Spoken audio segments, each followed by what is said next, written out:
everybody. Welcome to the Cosmic Lounge podcast through Monocle Consciousness Group and Etheric Web. Tonight we've got a very interesting topic and a most beautiful guest, Jennifer Rose. What we're going to be looking at is ETs and the planet Earth's existential crisis. What we're looking at here is the merging of celestial beings, otherworldly beings, cosmic beings, ETs, including obviously galactic beings, and also looking at the transition which the Earth is going through and the many layers which are affected by it. And of course, our role and the way we're affected in it. So I've been really looking forward to this one, ETs and the planet Earth's existential threat. I can say it when I'm not on camera. So I think we should be okay. Just before I introduce Jennifer and bring Jennifer in, just want to let everybody know. I want to say hello to everybody who's just joined us. Sorry about earlier. We did have technical difficulties and it was my fault. I could talk about spirit and many things, but put me in front of the computer and tell me to press some buttons and forget it. So I don't even touch anything. So that was my doing. So apologies for the delay and anybody wanted to watch it, to get off. So we're going to introduce Jennifer Rose, if that's okay. Let's bring Jennifer in and let's get on with this. Hi, Jennifer, I'm sharing us out. Yes, thank you so much. While you're sharing, I'll just say a quick hello to everybody. Hi, Jennifer McCormack is here. Jenny Mac. All good. Linda Owen, thanks for joining us. David Jones. Evelyn, yay. Thanks for joining us, Evelyn.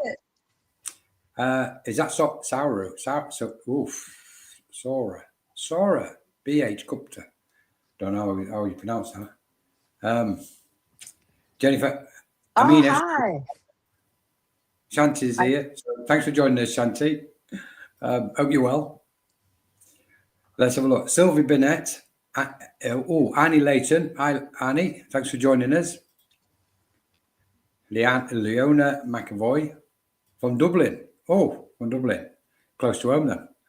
Hi, Leona. And Rish is here. Hi, Rish. Thanks for joining us and coming back. You guys have got some patience.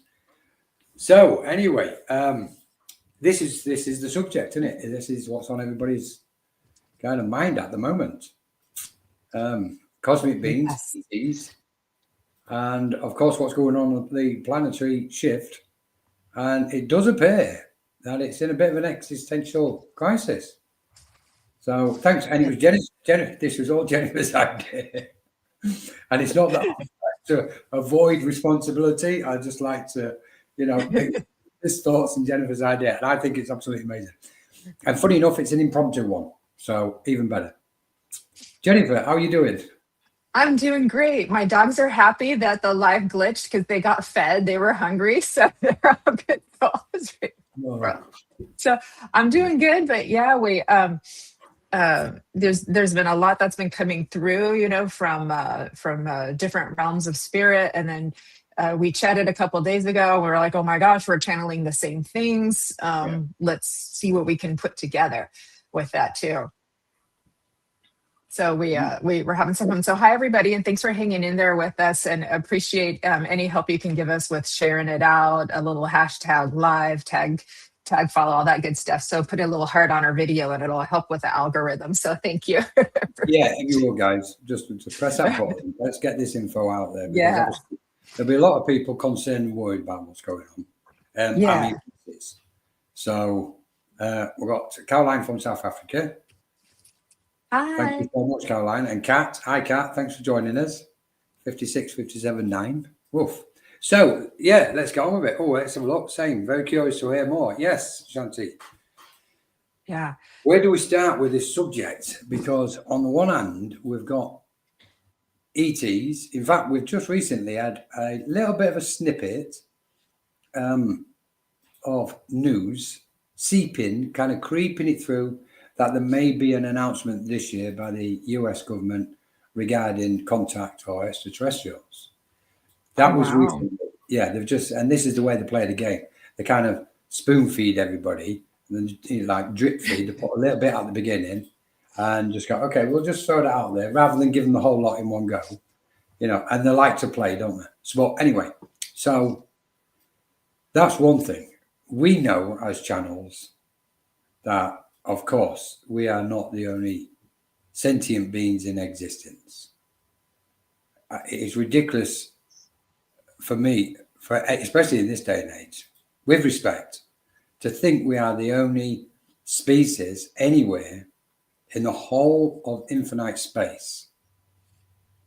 I mean, with It respect, doesn't make any sense. Yeah, it makes no sense at all. what makes us so special? Are we all the chosen ones? I don't think so. So, but of course, when we channel in, we know we've got other beings coming from other locations. Let's call them locations, planes of existence, we can say, obviously. Your thoughts on this at the minute, Jennifer? Well, I absolutely agree with you. And and this is something that you've been saying for a while, is that they're trying to make more and more contact with us. So that means more and more people are starting to channel and get information from other sources other than what we would call the realm of spirit, where our loved ones and guides and so forth are too. But there's other realms or spaces. So we're in a very interdimensional, infinite consciousness that goes beyond the beyond the beyond. And and so I know that's mind-boggling, but it's super cool and fascinating and magical too. But hey, Ronnie, good to see everybody. Hi, Vivian. You all made it. We love you. And hi, Karen. Thanks for hanging in there with us too. So I think if we could talk about sort of like how everybody's really worried and what that's causing on a kind of psychological level, and then what the other realms are saying about it for us, and kind of like what we can do and what they're doing to help. Yeah, I would say yes, Jennifer. Let's go in that direction. Just quickly to, I think it was. Oh, hang on, what have we done? Colin, don't push any buttons whatsoever. Yourself out, right? Don't push the button. Don't push the button, Colin. I don't know if I did it in my dream state one night just because I was a bit fed up with everything. Maybe, I don't know. In fact, in one of the moments, I've had enough with everybody.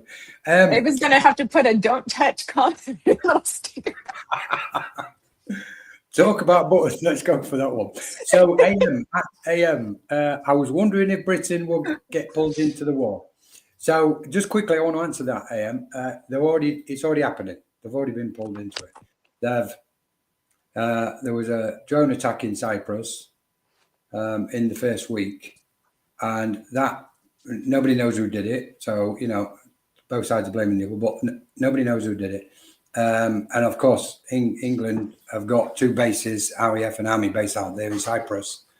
So they've decided to send. They've had planes in the region anyway, so they've been helping, but they've kept the kind of tried to make out they're not helping.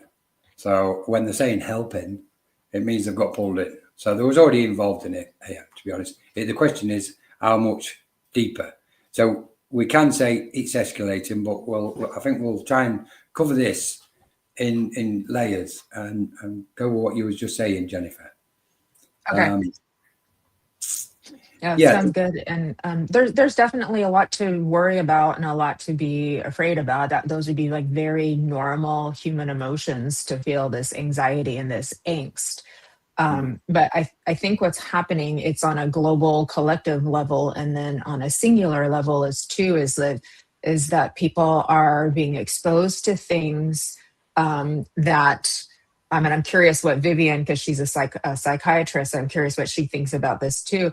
They are being exposed to now information that is shocking to their psyche, and is now making them question what they believe, what they think, what they believe, what they know, and that's really hard. And I understand that, but what I want to share is that the things that are coming out that people are finding about and feeling shocked about are things that have been happening since the beginning of mankind. These have always been a problem. So like the Epstein files, for example, I know there's a lot of shock and horror about these things. But this has been a problem for eons. Since the beginning, this has always been a problem. It's just we chose to look at it in a very limited way. And the reality is that the numbers you're seeing is those are numbers that feel big, but are actually like, well, that's what we get in a week on a national average. And you're looking at this. So we have to understand that bones aren't buried just on an island. Bones are buried everywhere. And we don't like to talk about them because we're sensitive and things like that. But when we talk about them or when we bring them to the light, that's how they get healed. And that's how we raise our frequency too. So we have to understand that conflicts, wars, and violence, these are things that have been going on forever. And it's just if we're just now saying, oh my God, I didn't know that was there. Well, we did, we did know that was there. We were kind of putting a little bit of blinders on too. And I can understand we're sensitive. Those things hurt our hearts and things like that too. So I just kind of want to like put that out there, but that causes very much an existential crisis in your psyche. And that's really hard. And so now people are going into depressions and they're feeling confused and they're like, but this is wrong. And I'm like, it was always wrong, right? it was always wrong too. And what it marks is when we're seeing all these different forms of violence and conflicts and war, we see this, widespread, very long-term lack of integration. And so it's like until people grow, mature, and integrate, and that means every one of us can do that. Every one of us can make efforts to do that. And the more people that do that, you start getting this, kind of expansion and this exponential change happening within the global frequency too. So I know we don't want to bring the vibe down, but we don't bring the vibe down by talking about hard things. We bring the vibe up by acknowledging hard things, giving it a name, giving it a face, giving it acknowledgement too, right? Yeah. And so what I've been getting, what you've been getting is with the our intergalactic friends, cosmic friends out there too. I've been assured we're not all going to die. We're not, it's like the Earth is not going to explode. So that's what I've been given too. So if that gives anybody some relief, they hear the word planet existential crisis and they're like, oh my God, are we all going to die? And they're saying, no, we're not all going to die. So that's a good thing. But we do have some work to do. We do have some work to do. Yeah. Yeah, we certainly do, Jennifer. Totally agree. I just want to answer. Was it Karen? Karen, she said, how long will it last for? I think she was I don't know if she was referring to the situation in the Middle East or tonight's podcast. Which one are you referring to, Karen? Well, she's got a sad face there, so I think she's concerned about all the conflict out there too. Okay. I don't know. I don't know. Before it kind of started, a couple days before, I was out at dinner and all of a sudden I got this overwhelming, sadness came over me and I'm like, oh my God, something bad's going to happen. And then a couple days later, I was like, oh, and then I was like, well, this is going to go on for a little while. I don't know how long for the war. She said, I don't know how long for too, but we will make it through. We've got astrologically this, Aries, Neptune, Saturn conjunction. And I'm not an astrologist, but I was talking with my friend Danny about it too. And that is a time when you can see conflicts happening too. But if we look at it from the lens of what is this going to show us that we weren't, aware of? And then what can we learn from it? Where is this going to take us? And what can we do now every day to help improve the situation? Because we can.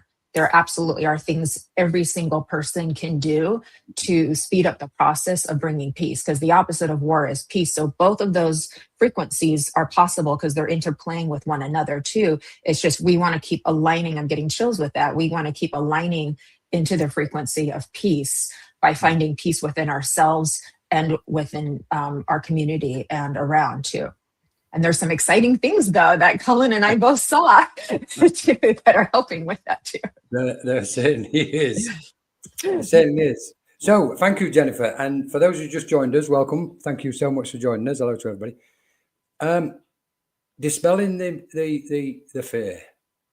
I think and I agree with what you've just done, actually, Jennifer. You've approached the fear factor straight away, which I think is so important, because that which appears to be chaos is frightening for people unless they can find some clarity in it. And of course, the conditions of humanity, which have been placed and kind of infected humanity, additionally involve fear inside them. For me, my understanding is, one, the light is coming, and the darkness of the world will not succeed in extinguishing life on this planet. That's the first thing. And that's over many years with communicating with certain beings on the other side from the light. Second thing is this situation in the Middle East. Over 30 years ago, Spirit and Guide showed me this situation and leading up to this situation. So it's worth sharing this bit, because I could see the process of interfering with several countries. There was a list. Now some people are already putting that list out now, but there was always a list. And it involved a certain group of people what had a relative control on the planet, and their plans, how they perceive it, and what they wanted to install on the planet, so they gained total control over it and dominance. Because previously there's never been an opportunity to get total dominance over the planet. The technology and the power wasn't in place, but that's always been the quest of that kind of minds who think in that way.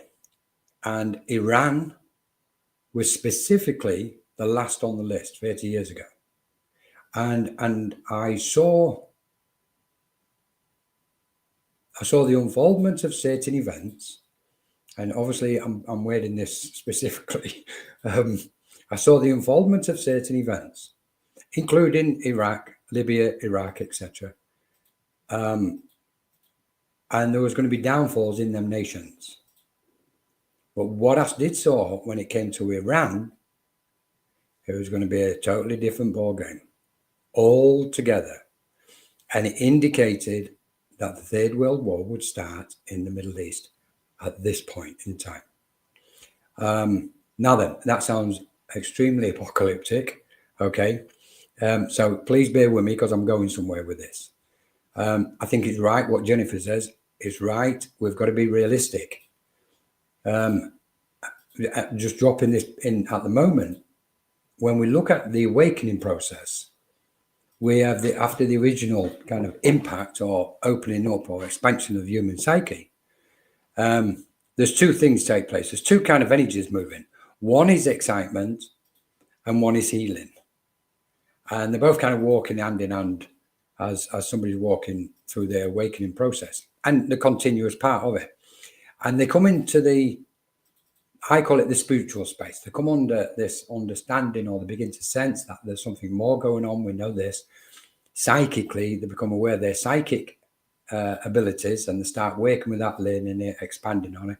Then they become aware of the spirit planes, and then they become aware of cosmic beings and multidimensional things. So you can see there's a line, there's a process.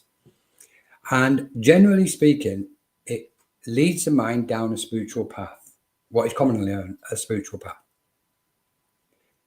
But there's also something else what ripens along that path. It's the awareness, and Annie mentioned something earlier. It's the awareness of global affairs and our role on the planet. And then people start looking at the political landscape, the geopolitical landscape, what's going on with the earth. And so it opens up. We know it's called, going down into the rabbit hole and discovering all these, in some cases, horrid things. So there's a process. What I would like to say to everybody is, we're going to come out of this process to a new frequency, a wonderful, magnificent frequency. It's almost as if we're all playing a role in whatever we're playing, whether we call it a game, the great game, this shift of consciousness on the planet.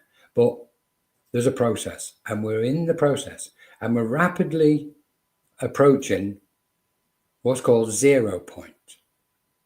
And 0 point is the moment of impact between the left and right, between the division and separation, the negative and positive. That moment, that singular moment there. Because, of course, we've got a phenomenal advance shift in spiritual awakenings taking place. That's without question. Globally.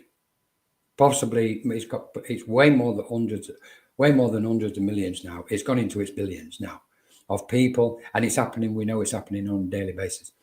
And what we've got is, and referring to people needed to wake up, what we've got is a situation at the minute where there's an acceleration of light taking place. If we look at it from a certain with a certain sense of detachment, which gives us a bit of clarity, there's a phenomenal acceleration of light. As we open up, as we expand, we're generating the light. We know we are light beings. We know electromagnetic beings. I also believe we've already passed the human stage, and we're moving between the spiritual beings and being ethereal beings now. We're stepping into the ether, so to speak, to become ethereal beings, and recognize that we are that. So just to wrap this up, we're looking at stages. And finally, I want to say, for those who are concerned and worried, because if somebody did get the chance and opportunity, they would, I do believe they would press that button at some point. But for those what might know this, there was a story about Admiral Byrd many years ago, in the 40s, I think it was, maybe, in the 40s or 50s. And he led an expedition to Antarctica. And he was a pilot. And as he flew over Antarctica, and he had a fleet of US naval fleet with him, so it wasn't a one-off thing. And the story goes that as he flew over Antarctica, an unknown force, took control of the plane. And yet they remained in the air, and there was being taken somewhere. They had no control over it, and there was taken further into the Antarctic field, and taken into a space inside, let's say, the ice wall. And the plane was landed safely inside the ice, and there was met by certain beings of light. And there was a communication what took place, and these beings of light said to Admiral Byrd, he gave him a warning. We can basically accept anything what's going on out there in your world, and we have to stay out of it because of free will, etc. But what we won't be able to accept, and what we can't tolerate, and when we will have to interfere, is if anybody uses nuclear weapons. We will prevent it from taking place. And when he came back out, when Admiral Byrd, and he went on his own, he had two other people on the flight, as far as I know. When he came back out, the being who we communicated with specifically said to him, we want you to go back to the people above you in charge, what's doing all this, and tell them this as a warning. So he went back to the US State Department, etc., reported it. They ushered it up completely, like, they do, kept it totally quiet, but he had recorded it in his diary. And now, whether this diary is true in his logbook, that's almost word for word for what took place. So it tells us all that when we're looking at ETs and the existential crisis, when we're looking at that, there's a limit what we can go to. How true it is, I don't know. But I have seen in visions and meditations, specifically visions, many, where missiles have been flying through the sky from country to country as if it was fireworks night. And what we're seeing at the moment in the Middle East is just that. We're seeing these missiles flying from one side to the other. I would like to open this up further, but I want to keep this going slightly because I think it's correct. Because we're looking at spiritual minds trying to understand what's taking place. And like you said, Jennifer, we need to understand the reality without dimming our own light. So back to you, Jennifer. Okay, that was really good. That's really good. And so to continue with what you were saying of like where we're going to become etheric beings, or like Arnie was saying, the crystalline beings too. I got that too, but what they said was there's steps in between to getting there. And so what I got was they were saying, because so these advanced civilizations are like great, great, great, great, great grandparents to planet Earth. So if you want to put in terms of like how advanced they are in their technology compared to us, and that they don't have violence, they don't have war, they don't do harm to each other, they speak telepathically, right? But the next step right now is lifting us out of density. So that doesn't mean we end duality, but they're trying to like, we're this dense and they need us to get up here, so that we can elevate. And then what I got too is they kept saying, but this is in alignment with the will of soul energy. So that's how they use the word soul energy. And so that means that the collective soul is desiring this too, and then is then now permitting our friends to come in and help with us too. So I've been getting chills the whole time we have been talking too. So it's just like, it's really important we try to keep our frequency high and keep working towards getting our frequency as high as we can on a daily basis. And we can talk about that too in a little bit. But the grid, do you want to talk about the grid? Are we ready? Are we ready to talk about the grid? Yeah. So, ladies and gentlemen. Oh, okay. So if we just quickly wrap this little side up then. Oh no, it's all interconnected. We'll leave it. Let's do it right. So the grid. The lifting us out of density, we can talk about that too. And maybe we could just answer. Yeah.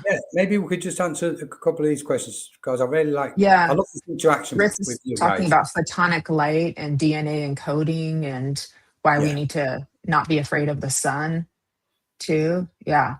Yeah. So there you go. Photonic light from our sun reacts to DNA coding, which actually staying on that very much fair. Yeah. Okay then. The attempted attack on DNA. Yes, very much. Your thoughts then, Jennifer? I don't know, but I know that some sunlight is good for us because we need to make vitamin D, and absolutely do need to take care of our DNA, which just on a practical level is hard to do in an environment with so many different like toxins and things that we're exposed to. So for me as a wellness advocate, like the more you can take care of your physicality, the better you're going to be able to continue to make and preserve your energy. So your cells will stay healthy, your mitochondria will keep producing energy for you, your DNA will stay healthy, your telomeres will stay long. Like those are like very high conscious, parts of your body. Our body is not just this suit that we take off. It's full of cosmic energy and intelligence within it while we're in it, right? Too. So I absolutely do think sun is good for us because look how happy you are with just a few minutes in it. I mean, it just raises your serotonin levels just like that.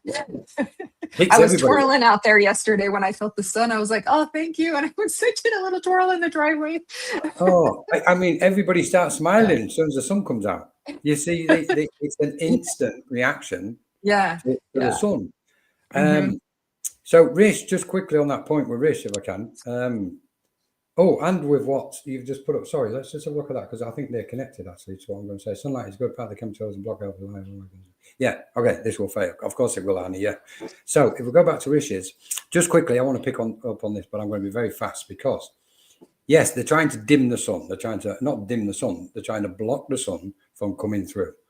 Now, we know we need the sun. It's the photosynthesis of all plant life, etc., Right. on the planet, including the physical body, exactly as you've just described it, Jennifer. Now, the soul itself is not concerned with the sun because it's of a different substance, far, far greater than a physical Right. entity, so to speak. So we've got two players in the game here. We've got the physical body, which we know we need to sustain ourselves, as you've said, and especially so we can continue channeling the light, which is not of the sun, but we need the sun to kind of help us do it. Now then, the attempt to block out the sun, we'll throw this one in just for people who, if they don't know this. What they're trying to do is monetize the sun. This is why there's a lot of solar panels going up across the world by certain companies. And this is why we've got the chemtrails and everything else, sprayed into the atmosphere to block the sun. So then what happens is there will be satellites in orbit, which will gather the energy, the solar energy, and those satellites will send it down to certain power stations on the planet, which people will own, not your average person, obviously. Companies, mega global corporations will own both the satellites and the solar panels and the power station, and they'll sell it to, like they sell electricity and gas, they will sell it to people. And obviously there'll be a priority to that. The military will get fair shout on that, etc., etc.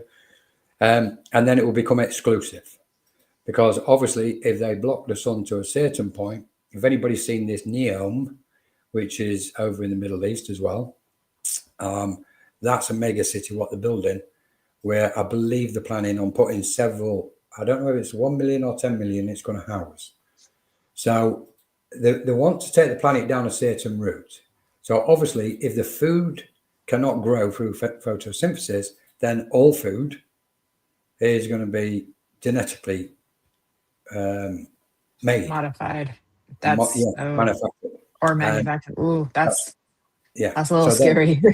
And this is exactly their plan. Or I mean, they've got the plans laid out in front of them on the table. We just, as soon as we see one, we can put it together with a few others.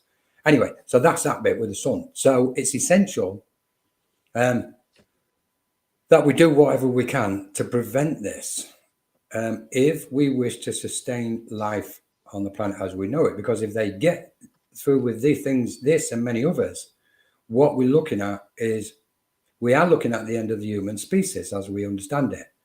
We would be the last generations of the human species. From that point onwards, it would be obviously microchipped, cyborg, etc., existing. But I'm not going to go any further than this. That's one thing. So that was that question quickly. Thank you. Thanks, Rich, for that one. There was a couple more which I wanted to kind of grab if we can, and then we're going to get onto this grid. Sorry, because I went all the way back. There was 2 or 3 others. Rich mentioned the Anunnaki. Yeah. What a journey. Britain, communicating, sorry, let's have a look. Not the war thing, the no buttons for Colin thing. Okay, will we be attacked? I mean active war. Okay, just quickly, we are all under attack at the minute. We're under attack psychologically by using, every time we use Facebook or computer, there's radio frequencies, and the radio frequencies what come off electrical equipment are very low and dense. So that's why we should always spend more time off the computer than what we do on, because when we look at the electromagnetic spectrum of who we are, from the base energy all the way to the crown chakra, we can see the base is infrared all the way up to the ultraviolet and the gamma and beyond at the crown chakra. So it's telling us when we tap into the normal infrared frequencies of the computers, it's holding our consciousness down. And of course, it's deliberately done. Would you like to comment on that part, Jennifer? I'm just fired away. No. No, I don't know. I understand. This is why it's just so important that we take care of our bodies and our minds, and our emotions too. It's a priority. So our energy is our biggest currency, and so that's what we have to keep tabs on, is our energy. And the more we can take care of ourselves, the less this stuff is going to affect us as badly. So we have to like really make a concerted effort. It's not easy, but it's kind of necessary at this point to make a concerted effort to do everything you can to maintain your overall health and wellness. And it's a gift to yourself and to everybody around. And we're seeing now that it has even more importance beyond, the basics too. So, Yeah. Yeah, that's it. So we'll leave the rest of the comments till after, if that's okay, and step into the grid, Jennifer. the grid. The grid. So Colin and I were talking, and I said, Colin, they're telling me there's a second grid that's being formed, and so we've got our Earth grid, which has our collective consciousness in there, and all of that information in there too. But there's a second grid that's being formed, kind of what I got sort of within. That I don't know if you saw it differently. And what this grid is actually made of people who are amplifiers. So you could say maybe instead of calling us light workers, which kind of has gotten sort of negative and positive connotations to it, maybe you could call us amplifiers. So that's anybody that can hold high frequency energy and can maintain it. So there's another reason why being healthy is so important. You take care of your body, you can hold more energy, and you can sustain high frequency energies for a longer period of time too. So for example, I was in my private closed circle a couple of days ago, and when the other realms came in versus normal spirit world, we thought like something was going to break in the room because the frequency was so high. It was like an opera singer type of thing too, right? So to be able to normalize your system to be able to handle these frequencies, that involves covering a lot of bases, from your physicality to your emotionality to your mentality to your spirituality, to be able to do that. Now, who are the amplifiers? Well, lots of different people I'm being shown, but the mediums, the healers, the twins, athletes, whether they know it or not, anybody who is able to sustain the power, what we call the power or the energy, the cosmic energy, and has a reasonable level of higher conscious awareness that they've achieved through that, is forming this second grid. And that's how we raise out of density. Not Love completely. it. We'll still have contrast, we'll still have duality, but not this extreme. And when we say it doesn't have to be this way, everybody's like, it doesn't have to be this way. Everybody's feeling it doesn't have to be this way. No, it doesn't. No, it doesn't. Yeah. I don't know the question to Bernie. Maybe Colin knows that one too. I'm not sure, because I wasn't specifically validated of that information, although I have read it. But I think there's more than 144,000. Yeah. I'm feeling like there's a lot more, actually. So. Yeah. Penny, Yeah. good point. So are the what was that? Are the amplifiers under the 44,000? I don't believe for 1 minute, after looking at this and spending all these years, Bernie, that this figure actually exists. I think it's something what's been projected from over 2,000 years ago. It's time it left the planet and people's minds, because it's holding people back as far as I'm concerned. And it's not that I disrespect people who are thinking that way, not at all, because everybody's got the right to believe themselves. But this business of 144,000. So, okay, what happens to the other 7 point something billion on the planet? They're not good enough. Yeah. And they're souls. They are souls. Yeah. What we're looking at, I believe, in this case, is when we go back to biblical times and when the Bible and everything was written in them days, they knew certain things, that they wanted to live by certain kind of principles and morals. And they also invented these beautiful stories, but they also had visions. And some of the visions even applied 100 years after they was written doesn't necessarily mean that there was for these times, like what some people say that we're living during the end times. In a way, we are. What we're looking at here is we're simply coming to the age of the ego, and we're dissolving it. If we say which is the biggest thing what's being cleared off the planet at the minute, it's the ego. The ego's been dissolved. Realistically speaking, when we do shadow work, letting go, when we're doing healing, what are we doing? We're letting go of our grasping, the I, what has always been grasping, and we're letting go of our attachment. Where does the attachment come from? The I. I am attached to something. I. So, without opening that one up. So we know we're coming to the end of an age. The question is, what's the new age going to be? What's the next age? This one where people are talking about the new earth and two earths, etc., and the split and all this lot. I don't believe for 1 minute it's going to happen. I think what we're going to be looking at is a transformation, as the transformation is taking place within us, and we know it is, within our consciousness. And exactly what Jennifer's been saying. There's a moment where you go, okay, I need to look after my health as well, because then I can be a greater amplifier. My work is more enhanced. So if we're doing that with our consciousness to our physical body, then and also we're transforming and transmutating, we're getting lighter. We know we're getting lighter, in not just in physical form, but so it stands to reason the earth is also going, and this comes back to the earth and its existence. I can't believe I can't say that. I love this word. Existential. It's a great word. Yeah. It may appear that there's an existential crisis on the planet, but we must remember we're visitors.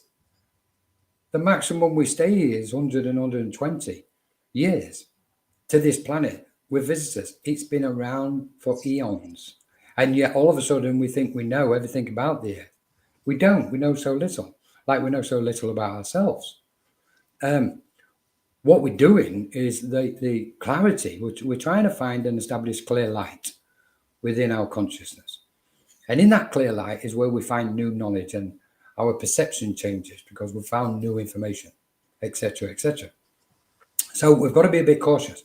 What we can say is as we move through, and totally, I believe we are creating a new grid. From my side, and during the first, I've got the date somewhere, I've got the picture in the back.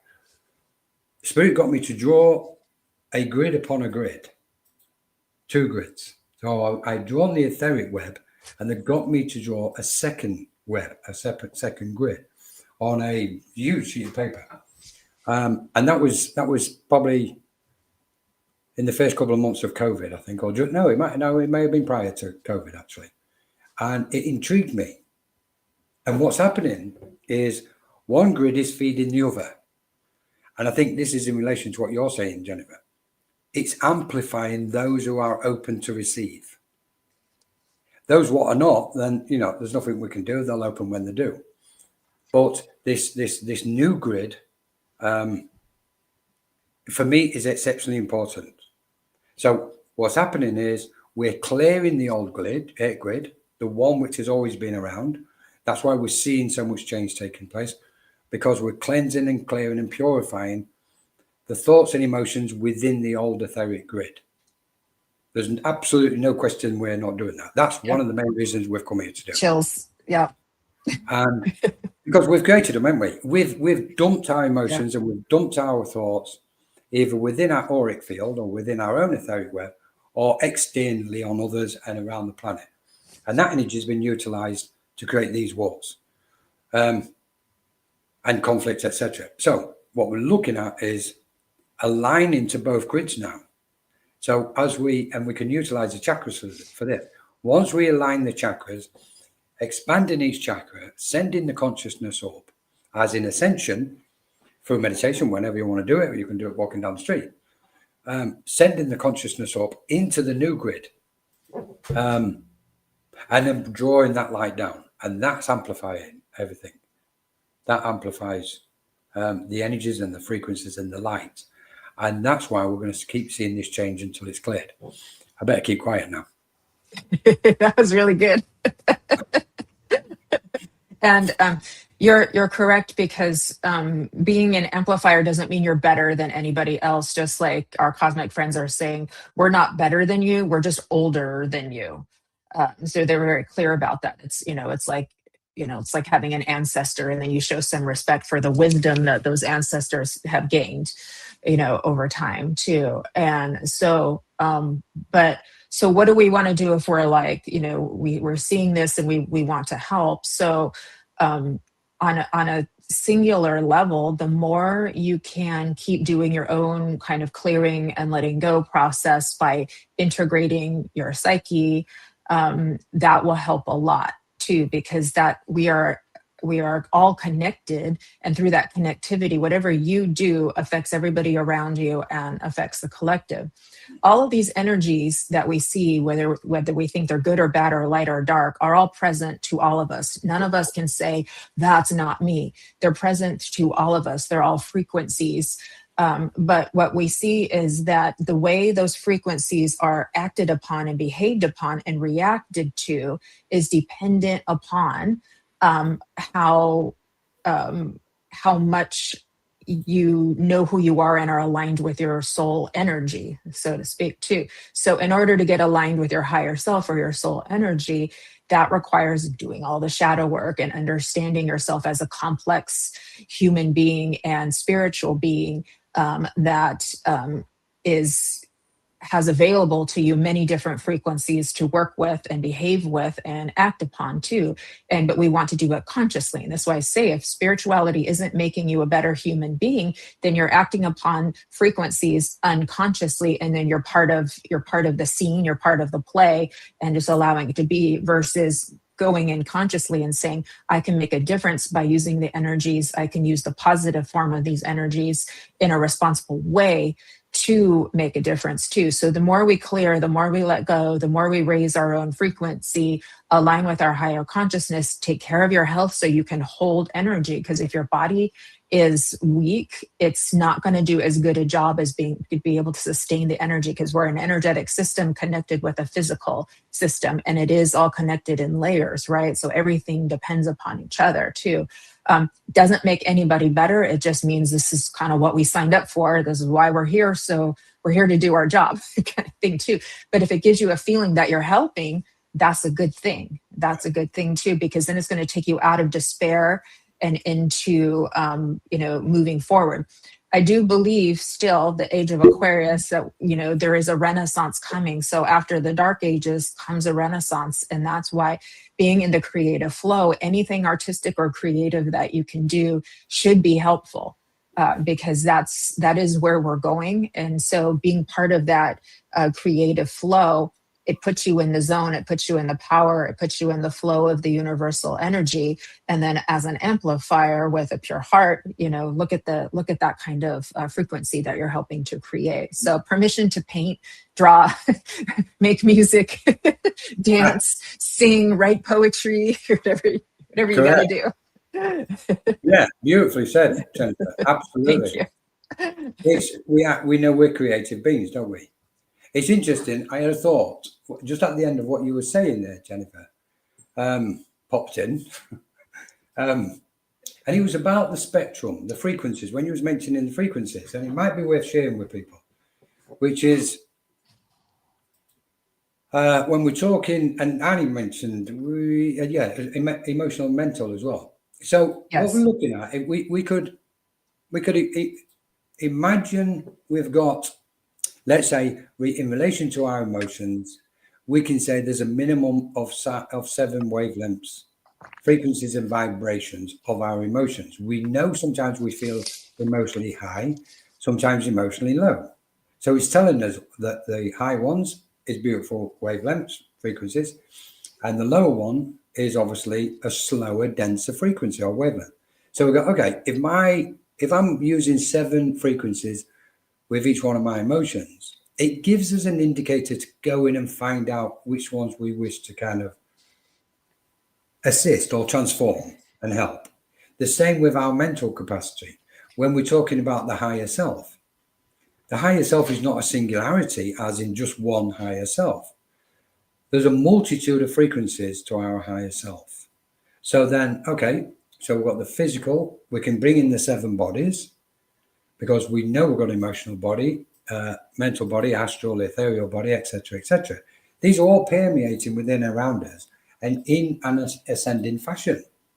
So then we go, okay, we're starting to see something about our being, who we actually are, as some kind of form in the vastness of time and beyond time and space.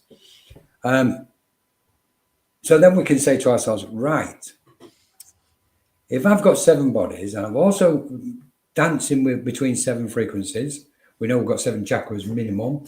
And it's okay, guys. Nobody needs to remind me there's more than 7. Where everybody knows this. It's okay. Okay. But there's the 7 principal foundational chakras. And what it's telling us is we're living in a realm or plane of existence which is made of a specific spectrum of wavelengths, frequencies, and vibrations. And we're all utilizing and moving along at some point in some location in that space of those frequencies. So 1 minute, one high, next on the low, etc. But when we expand slightly on this, we go, okay, so the universe and the cosmos, then there's got to be a lot more spectrums of reality. What brings me great joy is we know now by waking with the light and ascending and expanding our consciousness, we're expanding and ascending into those other frequencies of our higher self. And it's infinite. And what it also tells us is that we are a spiral of energy. We can't be anything else. We're a spiral of energy. And we move our consciousness along those rings of that spiral. And that spiral represents our awareness. So when we think about it, this conscious thought, what Colin's having at the minute, is coming from a location in the spiral of Colin's own awareness. If Colin moves his consciousness, i.e., just ascends slightly, takes one more step on further along the spiral, we start getting close to going into an altered state. I go further and I'm going further into an altered state. Go even further and I'm attuning with cosmic beings. If I return and start descending down, I'm coming back to Colin's earthly conscious ordinary mind, so to speak. And if Colin dips, then he's descending into lower, denser frequencies of his own awareness, surrounded by, and I'm going to use Annie's word because it's in front of me, surrounded by this multiverse of spirals of awareness. So we're existing in an infinite awareness, and it's up to us to move our consciousness. We have the free will and the choice to move our consciousness anywhere on that spiral of our own awareness and the one what attunes to infinite awareness. So when we're talking about, and I'm hoping to come back to ETs quickly, when we're talking about the existential crisis on the planet, clearly there is, and clearly we have a responsibility to not just go into fear mode. We have a responsibility to contribute to it, to help it as best as we can. And what I find wonderful in the spiritual space, and I think it was Evelyn earlier what said something, we do what we do when we're wherever we are, type of thing. Wasn't them exact words, but it's similar. And it's like, be who we are in that moment we're in, and be on that ascended spiral, that ascended part of the spiral of your own awareness. The fear can't touch you at that point. There is no fear in light. So if we go into the light and we know a spiral, it expands and ascends the higher we go. So if we ascend our consciousness as and when we feel the need or inspired, including keeping the body in good shape as best as we can. Thank you, Colin. You know, and it's like, then we become this whole thing, don't we? You know, and from that, we get to see reality. And instead of trying to tune into cosmic beings and spirit planes, we're already there. we'll perceive them in the dimensions and realms in front of our very eyes. And we'll merge and blend with them. Jennifer, sometimes you just have to really say, Colin, press pause. No, I don't. We both talk a lot. That's why we get along so well. Yeah. And I'm just going to add that, you know, with this work, it's like you can you can be in a high frequency and a low frequency at the same time and help to transform the lower frequencies with your higher frequencies too. So so for example, if something happens and it makes a part of my psyche feel sad, then what I'm going to do then is I'm going to take my higher awareness of my psyche to be the loving mother to my sadness. And like, my sadness needs me right now.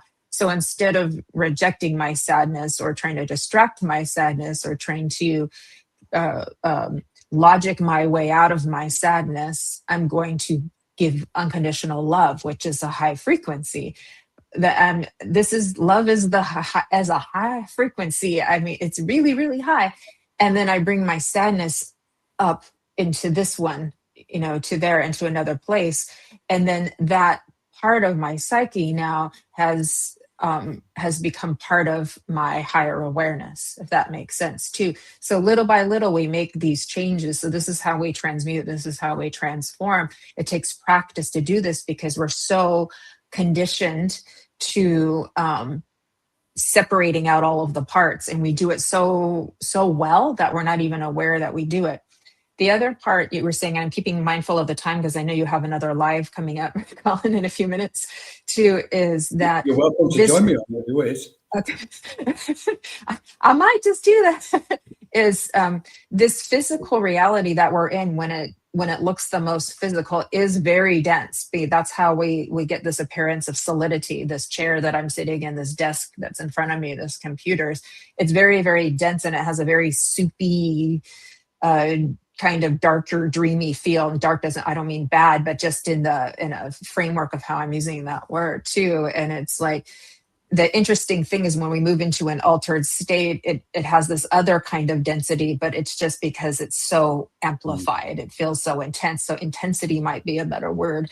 And that's what brings us into these other kind of realms where we can now channel the awareness. So the good part is that we can get to a space where that channeling is like almost always available to us, unless we're needing to be hyper focused in this reality, like, you know, trying to get a live going and things like that. And too, and then we, you know, and we then we move it back up again too, so that we can have these like conversations too. So, but I do feel there's hope, and I do feel there's help. And like you said, they are not interfering with the collective soul energy of what happens, but but it is in alignment too. And I do believe you're right that if there was the potential for hitting the button and destruction, then they would change their tune and step in a little bit further too. I don't think they're going to need to, the way that I'm feeling into it now. But we definitely got some interesting plot twists coming, so that I've been kind of being shown, and I was just like, oh, okay. We've got some plot twists coming, people. So stay tuned and grab your popcorn. Absolutely beautiful, Jennifer. Absolutely. I agree, Annie. Nice to have you with us. I love that, Jennifer, she says. Who was the one? Kellyanne Washino. I'm sorry, but I laughed at this. Thank you, Annie. I just laughed my head off at that. You didn't see me laugh. Well, you might Ascension Master. Yeah, not the last two words. I was looking at the... This is why I've been saying Colin gives the Ascension Master. I love that. Kelly, this is why right. I say Colin gives the word patriarchy a really good name. he gives it a good name. So. Kelly, you know what? You are so right, Kelly. I pressed one button earlier, and that's it. We all got ejected for 40 minutes off the live. Let's not do that. Not that button either. I was talking about the other button, but we don't want to press. Too many buttons for me. Too many. Well, you know, we've got free will, and we're going, Colin, you choose which one you want to press. So just quickly, just very quickly, ETs. Let's use that word, ETs. We know we are ETs. It's ridiculous to think we're not. We are True. intelligent beings, although you wouldn't think we are. And we've got to stop this mess, what's going on the planet. We've got to stop this suffering, this killing. It's got to stop. And we've come to do it. And I think we've got to make a concerted effort to do that. We cannot sit back and watch the world as we're seeing at this moment, especially in the last 3 years. Previously, there was wars and there'd be a town or village obliterated. What we're looking at now is whole countries being absolutely flattened and leveled. And the scenes from the apocalypse, they're playing out in front of our eyes while we're standing on the planet, sometimes hundreds of miles away from it or thousands of miles away from it. It's not as if we're in a different universe observing it over there somewhere and we're not affected by it. So I think that's important for us to kind of make some kind of effort. And okay, sending love helps, but sometimes it can be wasted. The negative side will take it and they'll go, thanks very much, I'll use that and I'll just, do some more damage with it. I honestly believe if we can vibrate to such a frequency, and it goes back to, I think, what you were saying, the amplifier, Jennifer. If we can vibrate at such a frequency, we can really seriously attune. And even as I'm saying it, I can feel those beings drawing close or drawing closer. And together with them, that's where we can really help. Not just stop the suffering, what's going on the plane, on this airplane, but eradicate it completely. Eradicate it. And I know people go, well, this is, it's a cycle. And this. I don't believe in the cycle no more. I think it's all spirals. We've got a choice. We're consent. And I think that's what we're doing now. And I think that what I wanted to point out is when we're talking about ETs and looking at in a mirror and going, well, who's standing in front of that mirror? There's an intelligence, a vast cosmic intelligence, which has never been encouraged to be intelligent and have the freedom. Now we're peeling the layers off. Now we're removing the shackles and the chains from the light of our soul. And the faster you can do this, the quicker the suffering will cease. Having said that, it's playing out as it is. And those cosmic beings, and I wanted to say this, or they wanted to say this, is to really push this home. Let them know how close we are at this minute, Colin. Let them know how we're almost surrounding and engulfing the planet to contain what's taking place and bring assistance and help and upliftment and ease the suffering, but also continue to inspire the people who are channeling. They're literally around the planet at this moment as we're talking. And they really want to emphasize this. And they're inviting everybody, open that door to them. Open the door as much as you possibly can. Not a little window or a little doorway inside of your head. Your energy field. Open your field of energy and allow them to step in. Because it's together. Nobody's coming to save us. No one's coming to save us. We got to do it. Yeah, absolutely. Yeah. Nobody's coming to say, please don't think, oh, they'll save us. No. All the angels are going to come and make all this go away. No. They're going to help us raise our frequency. Yes. But we have to do the work. We have to show up. We have to choose to live consciously and make efforts every single day. And it's worth it. That's love. Yeah. That's radical love, amplified love. That's it, Jennifer. Amplified.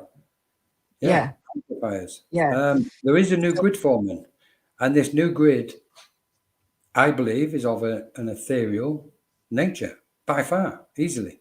And when we think of the word ethereal, it even sounds wonderful and beautiful. So, and there's so much more. you know, it's almost, we can say it's like a connecting board between the worlds. We know dimensions are opening up, the realms, everything is now, you know, it always was. It's us what's now, for some reason, we've landed on the planet, we've put ourselves on these springboards of pain and suffering and gone, okay, down, up, and we've awakened and into the light. So, yeah. So thank you. Yeah, I really appreciate that too. And the hardest thing to hold is opposites. That's what makes our mind break into. And it's like, but what about all of the spiritual teachings that we've been given? You know, like everything happens for a reason and it's all connected and there's a divine order. That can be true. And because we are part of that divine order, we can say this needs to change. These unconscious behaviors of violence, in the world, and especially against women and children, are not okay and have never been okay. They are part of the order, but they are part of the order that gets us to awaken to our higher self and choose something better, choose something more elevated, choose to grow into a space like our cosmic neighbors, brothers, and sisters, where they aren't harming one another. That space does exist for us and we can get there. I'm not sure who's talking through me right now, not just me, but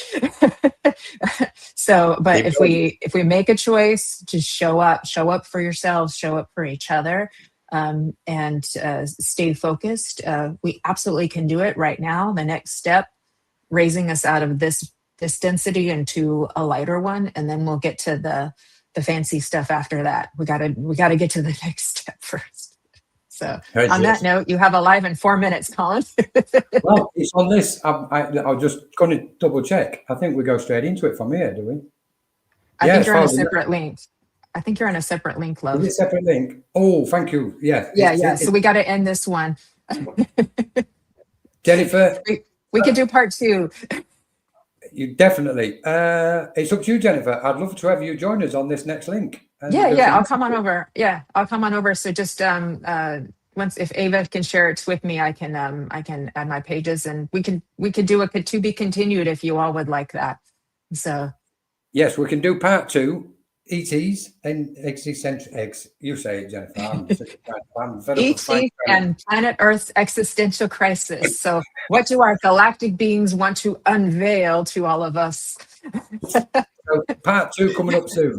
In the meantime, we're going to come off this, guys, and we're going to jump straight onto a new StreamYard within 5 minutes, within 3 to 5 minutes, and we're going to go live for an hour with for some readings for everybody. So beautiful. Hold your horses. We'll see you on the other side. Okay, Jennifer, thank you, Colin. Beautiful. See you. I love you. You give the good meaning to the word patriarch. We love you, Colin. I'm out of here. Thank you, everybody. Lots of love to everybody. God bless everyone. Bye-bye. Bye.